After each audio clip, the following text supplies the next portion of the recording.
We'll guide you through how to adjust the page setup in Google Docs. If you find this helpful, consider subscribing and liking the video. First, open your Google Docs document that you want to adjust.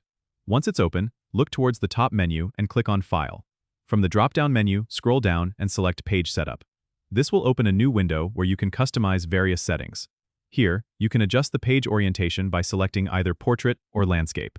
If you want to change the paper size, click on the Paper Size drop-down and choose the desired size, like A4 or letter. Next, you have the option to change the margins for your document. You can manually enter the measurements for the top, bottom, left, and right margins in their respective fields. If you prefer to use preset margin sizes, click on the Set as Default button, which will apply these settings to all future documents. For more advanced options, you can also change the page color by clicking on the Page Color option and selecting a color from the palette. Once you're satisfied with your changes, click on the OK button to apply them to your document.